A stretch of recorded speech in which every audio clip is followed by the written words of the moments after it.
Hello, this is Teremy Sagers from Utah Foster Care, and I am here today to help you with the Healing Trauma series, modules 7 and 8.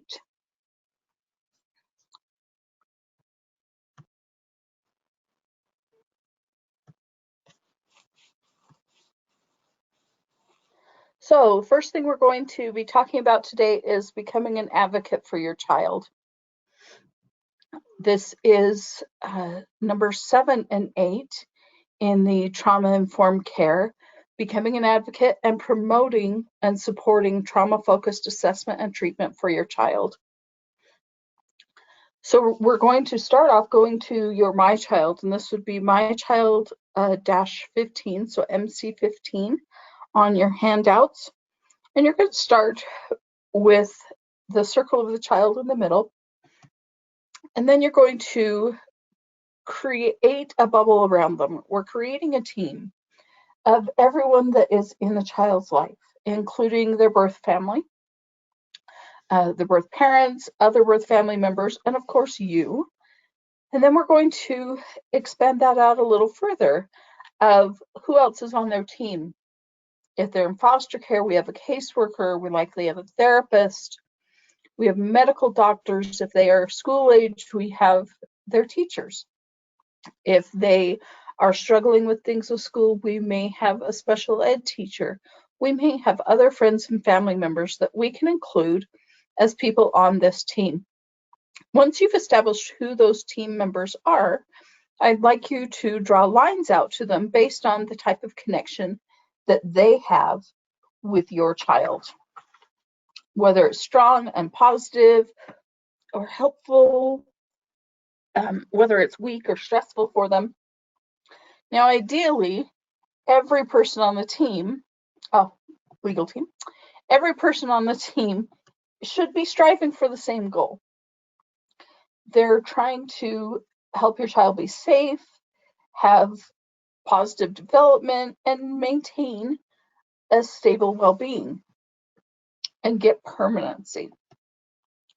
But because they all have different roles and responsibilities, they are all going to see the same child in different ways and come at things from different perspectives. And they're going to relate to your child in different ways. Your lawyer isn't going to see your child on a daily basis like you do. And so they're going to understand things about what is best for the child in a different way than you are. And here's the thing. They are not all equally trauma informed. If you look over that list that you just created of people on your child's team, I want you to consider which ones you believe to be trauma informed. Hopefully your child's therapist is, but trauma may not actually be their background and their focus. Same with the caseworker. And certainly some of these other fields do not have the awareness of trauma that you now have. So I'd like you to turn to page 7-29 of your participant handbook for additional resources to help you. But we're going to talk more about how you can advocate for the child because you know this child better than almost anyone else on this team. You understand how trauma has affected their behavior, where others just see the behavior. And you are in a unique position to be able to advocate for this child. I would feel I was just being passed around and not really knowing what was going on. No one explained anything to me. I didn't even know what rights I had, if I had any. No one told me what the meaning of foster care was. No one told me why I'd been taken away from my mom. I knew there were bad things going on, but no one really explained it to me. As you came into becoming a foster parent, you learned a whole new language with a whole bunch of acronyms and have learned and met with a whole different set of people. And that was challenging for you as an adult. Think about your child. where every new knock at the door or every new phone call is a different person coming into your life, and they all think they should have a say of what's happening. The more we can explain and advocate for our kids, the better. So what is trauma-informed advocacy?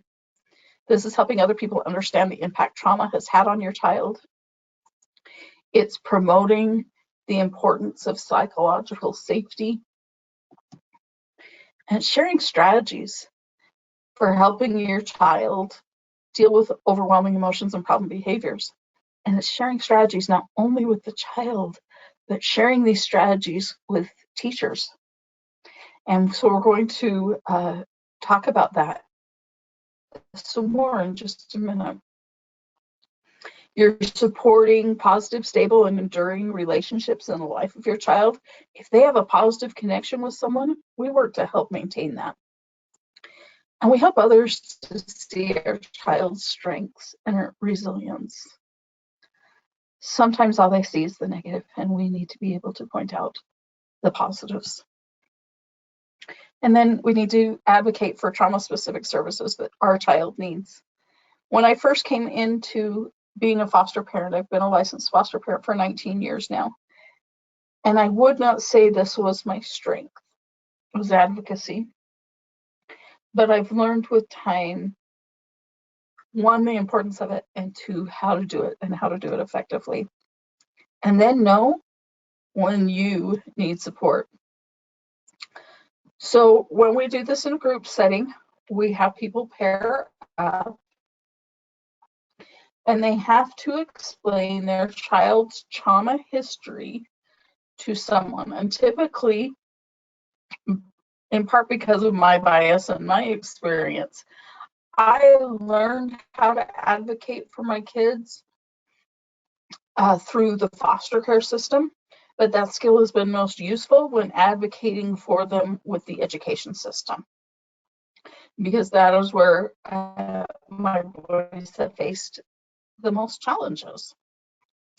So one of you, if there's two of you listening to this, you're going to pair up. One of you is going to be a school administrator or teacher, and the other one's the parent. And you're going to take about 5 minutes and explain what traumatic stress is, and there's some wonderful resources in your manual. There's also some great resources at the nctsn.org website. They actually have a fact sheet about trauma for educators that is fabulous. Explain what child traumatic stress is and how it has affected your specific child. What are some things that they struggle with because of their trauma? But then let's focus on what are their strengths and what are their resiliencies. What are the things that are the golden ticket into getting that child to talk? I would explain to the school administrators working with my sons, this particular son, ask him about the rock group, the Beatles. Another son, ask him about flying airplanes. And if you get him talking about that, then you're going to be okay. That's your in with this kid. And then asking for what your child needs. Speaking up and saying, this is what we need that would be the most helpful. So pause the video for a few minutes and discuss this. Now we're going to talk about partnering with birth families. We need you to respect the connection that kids have with their parents and their other birth family members, but be prepared, especially initially, for conflicted and maybe hostile reactions from birth parents and other family members. And what are some of the ways that you can help bridge that gap? Maybe sharing pictures of the kids, not taking the birth parents' behavior personally and not being judgmental, but reaching out to them to establish a connection with them and using your trauma lens. in seeing their behavior. It's been almost 11 years now since my son has come home, and the one consistent thing for my son and me has been our relationship with his foster parent. My son spent many nights and weekends in their home and has gone on many vacations with them. I've been able to help out by babysitting their youngest daughter. I feel especially good knowing they trust me. Now we are as big a part of their lives as they are in ours. I'm no longer angry, jealous, or resentful, but one who can appreciate that my son benefits from the caring this family, of this family who took them into their hearts and homes. How amazing would that relationship be? What are some things that you could do to help establish that relationship? So I want you thinking about your my child. I want you to pick 3 of the players in your child's life. And how can you work more effectively to help your child? Maybe it's speaking up to the teacher. Maybe it's being less judgmental and kinder to the birth parent. And how can using your trauma lens change the way you work with those other members of the team?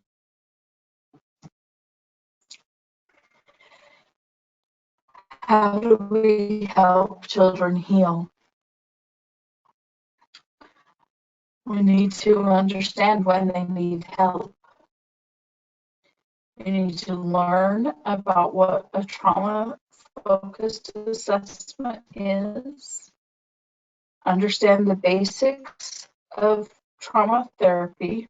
We're not asking you to be therapists. And ask questions if you're not sure that therapy is working. So when should you seek help? When should you get your child into therapy? The first one is when you feel overwhelmed. If you are feeling overwhelmed, it's time to get some extra help. Get some training, get some support, maybe get your child into a therapist, maybe get yourself into a therapist. What will you see in your child? When they display reactions that interfere with home or school life, when they are struggling with going to school or they are struggling with relationships with people, when they talk about or commit acts of self-harm or cutting, when they are having trouble with sleeping. Either they can't go to sleep or they have nightmares, frequent nightmares. Or they complain about frequent physical problems, but everything checks out okay medically. I've known with my sons that their stress levels were getting very high, and we needed some additional support when every day, as I tried to wake them up for school, we either had headaches or stomach aches. And we checked it out medically, and there wasn't anything going on as far as severe medical things that need to be dealt with. I'm not saying these headaches and stomach aches weren't real, but they were based on the stress that my child was having, and they needed an outlet for that. When your child asks to talk to someone about their trauma, get them someone they can talk to about it. Or if they talk over and over and over about it, or seem stuck on one image or one thought about it, if they're feeling that perhaps their trauma is their fault, which is very common among our kids, then they need someone to talk to. And if they are expressing feelings of helplessness and hopelessness, it's time to reach out and get some additional resources. You don't need to help them alone. And in fact, most likely you can't help them alone. You need some additional support and help. So what is a trauma assessment? The trauma assessment includes gathering a really thorough trauma history, everything you know. Now, the reality is you're not going to know everything that's happened to your child, but sharing everything that you do know with a therapist. A good trauma assessment is when a therapist is talking to you and seeks input from you to get to know the child better. You are the one that's living with this child 24/7, and the therapist sees them once, maybe twice a week for an hour. And so most of the healing that's going to come is going to come in your presence. And so you need to have input. You are an expert on this kid. And so trauma assessment should involve you. And then those items should be used to determine a treatment plan. Where are we going from here? So that we're not just spinning our wheels and going to therapy for the sake of going to therapy, that we have an end goal in mind. Common elements of effective treatments, they're scientifically based. They include that assessment. They're based on a plan that involves you. You are with the child far more often. Most of the healing is going to take place within the context of the relationship with you. And then it's trauma focused. So be careful. Be aware of treatments that promise an instant cure. These things take time. They take time to happen. They are going to take time to heal. Beware of promises that use hypnosis or drugs to retrieve repressed memories. Beware of reversing and holding therapies. These have been popular in the past in our state of Utah, and they involve restraint. If you're looking for a resource to understand a little bit more about it, I highly recommend Dr. Bruce Perry's book, Life After the Dog, and More to Love by Dr. Bruce Perry. These are tough reads. They really are. However, they're two of the most hopeful books I've ever read when it comes to helping a child with trauma. And Dr. Perry talks about these reversing and holding therapies where a child is held down by adults and then knuckles are rubbed on their wrist hard enough with intent, in fact, to produce bruising. This is abuse. This is not therapy. This is hope. So beware of any reversing or holding therapies. And they're by licensed providers or those outside of the mainstream. Rules these are just people don't understand what's happening, and your child will have an effect and be able to build as I think the ones you hear. Some people you can really see progress. That's typically a situation where you need to change therapists. Sometimes there aren't trauma-informed providers available. That is less the case now than it used to be in the past. There are more and more providers available now because we understand what has happened to these kids does affect how they relate to the world. Medications and trauma. Some medications can be effective. You need to ask questions if medications are being recommended alone without therapy, because they both work best when they're done together. Be really careful about medications prescribed for kids under the age of 4. We have a lot of kids that we take one medication and then we take a medication to deal with the side effects of that medication. We have one to wake up and one to go to bed, and we end up with kids in care who are being misdiagnosed because they're being diagnosed with things that look like trauma, but they aren't dealing with the trauma. For example, if you're having a hard time sitting and focusing in a classroom because you're hypervigilant and worried about your survival, to a classroom teacher, that's going to look like ADHD. But ADHD medicines don't solve trauma. And so putting on a child for ADHD medication that then has side effects that we need to put them on medications for, that is how a child can end up with multiple medications for something that may not be the issue. Is ADHD real? Yes. Yes, it is. And medications very much help children with ADHD, but not every child in foster care has ADHD, but they are the most highly misdiagnosed and over-medicated population. And if there are side effects of some of these medications that worry you, ask some more questions, advocate for your child, and when in doubt, do some research. Okay, we're going to move on to Module 8, and this one, quite honestly, is my favorite one of the most important ones, and the one that we sometimes, because we teach it last, sometimes think that's because it is the least important, and that is so not the case. It actually, to be able to do everything else, you have to be taking care of yourself. You need care too. We're all human. And if you've been on an airplane, you have heard the instruction that if something happens and the oxygen masks come down from the sky, you are to put your mask on first and then put the mask on your child.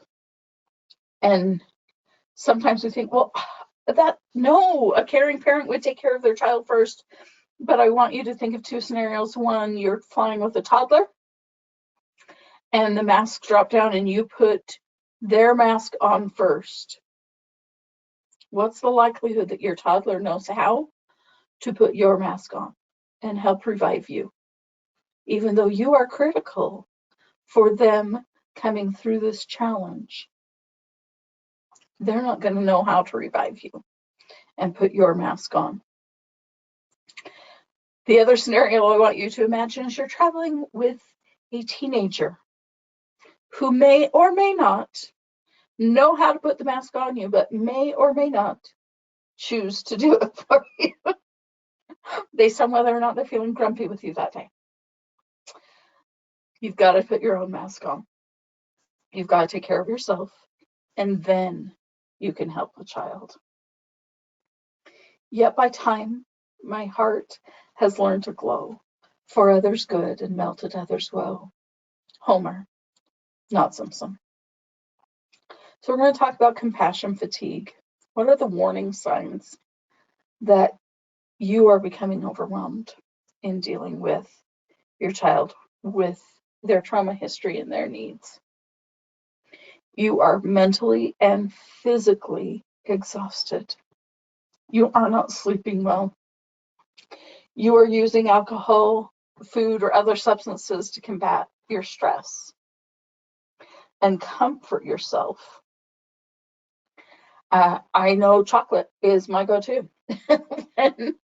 when I'm having an especially bad day. And I know it's not good for me, but that's when I feel like I need chocolate. I know that means I'm probably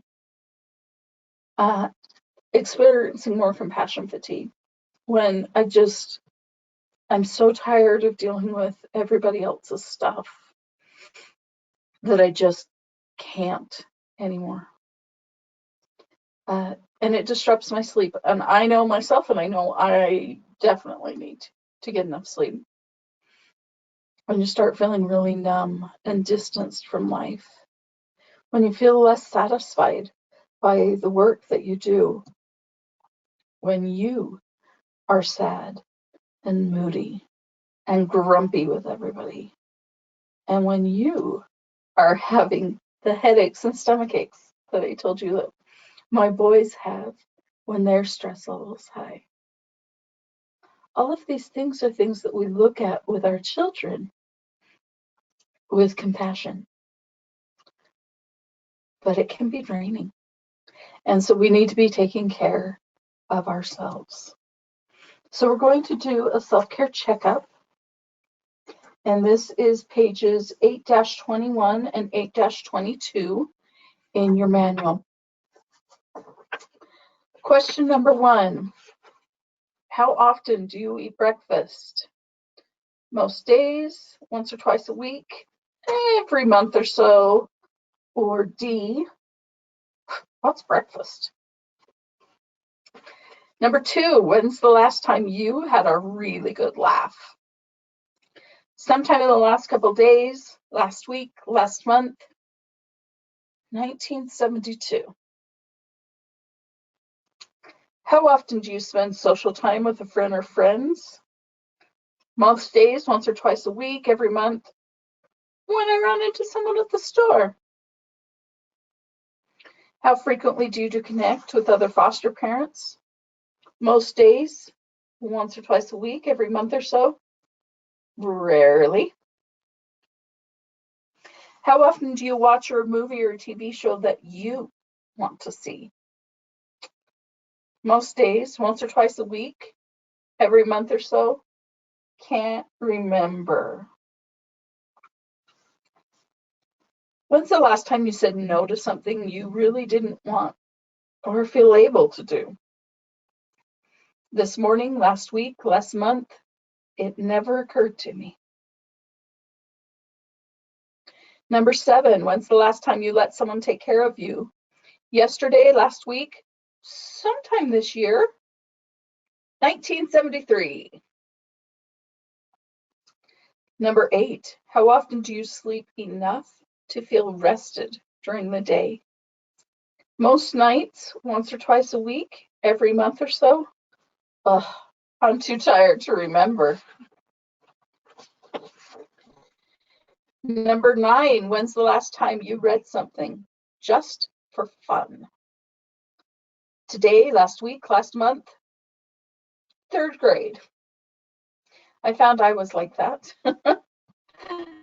That once I got to junior high, high school, and college, and I was only reading books, textbooks and books I was assigned to read, I forgot the love that I had for reading, and I, after college, enjoyed rediscovering that again. Number 10, how often do you meditate or pray? Most days, once or twice a week, every month or so. Rarely. Number 11, how often do you take time to be sexual? Most days, once or twice a week, every month or so. What's sex? Number 12, how frequently do you exercise or engage in physical activity you enjoy? Most days, once or twice a week, every month or so. Does house cleaning count? So now you're going to total them up. And you can have 3 points for every A that you answered, 2 for every B, 1 for every C, and 0 for every D. At the bottom of page 8-22, you'll be able to see kind of where you're at. If you're doing great with your self-care, if there's a few things you need to add to your plan, or if you're really at risk for compassion fatigue because you're too busy taking care of everybody else and not taking care of yourself. What you need to do, here's the basics: get the sleep you need. For adults, it tends to vary how much they can function on, but aim for a bigger number. Eat well. Less chocolate, dang it. More fruits and vegetables, drinking water, healthy portions, being physically active, no matter what that means for you. Go to the gym, go walking with friends, go dancing, go do yoga, Pilates, play a sport, whatever it is that you enjoy. Do it for the endorphins. Do it for how it makes you feel. Use alcohol in moderation or not at all. Take breaks, regular, scheduled breaks from stressful activities. One of those stressful activities being parenting. Nonstop parenting is stressful. Nonstop parenting a child with a trauma history or multiple children with trauma histories is even more stressful. Take breaks, make them happen. And find a way to laugh every day. Find that TV show, find that website, find that Facebook wall that you know you can go to for a good laugh. I have several favorites that are my go-tos, and my family knows when they hear me just laughing so hard my sides hurt, that it's been a good day. I'm going to recommend Dry Bar Comedy videos on YouTube and Studio Z. Good, clean comedy, very, very funny. Express yourself. Do something creative. Let your kids see you express your positive emotions and the negative ones. And sometimes just let someone else take care of you. Let someone else bring a meal in or help you out in some way. Secondary traumatic stress, what's that? That's the trauma that you may experience as a result of being exposed to your child's trauma and their trauma reactions on a regular basis. It can be through what your child says to you. It can be through seeing their drawings and pictures. It can be through their reactions to their trauma reminders. It can be through seeing lots of media coverage or case reports or other documents about it. Going and reading the child's file can result in secondary trauma. So what might happen to you? You may have intrusive images that come to mind of what has happened. It may start to cause nervousness and jumpiness in you. And you may have a difficulty concentrating and taking in information. Maybe nightmares and insomnia. Maybe some emotional numbing. It can change the way you view the world. It can put things in your invisible suitcase and cause feelings of hopelessness and helplessness. Maybe anger, and causing you to feel disconnected.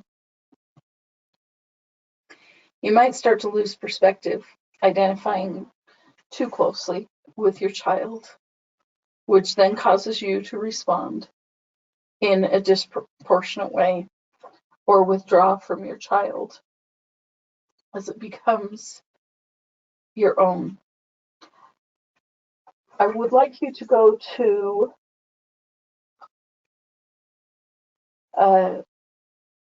page 8-23, and this is your self-care plan.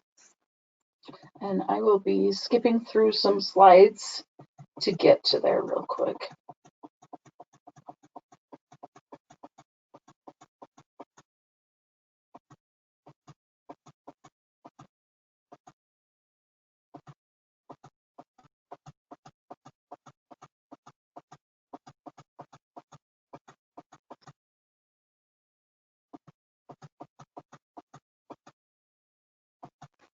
Committing to self-care. You need to make a plan. And so we're going to have you write down things that you can do once a day, once a week, and once a month. Some of them that you're, like I said, doing on a regular basis: physical activity, meditation, yoga, prayer, taking time to relax, including things that are just for fun. Some ideas for some daily things: walking the dog, playing with the cat, exercising, praying, meditating, reading, writing in a journal, going out and talking to your neighbors, doing some deep breathing, listening to music. Weekly or monthly, playing games, playing cards, going bowling, going out to dinner, getting a manicure, pedicure, going out with friends, attending a cluster support meeting, going to movies, or attending religious activities. I have people brainstorm this when we're in a class setting, and one of the things that it suggests in the book, it says, and I could bring it up in another way, but I love how they phrased it in the book, so I just read it to people. If no one mentions sex, raise the topic in a humorous way, such as, wow, what a celibate group, no sex here at all, or something to that effect. This approach usually elicits a chuckle, and is a good way of reminding folks that connecting with another person, including through sex, can be an important part of self-care. I just love reading that rather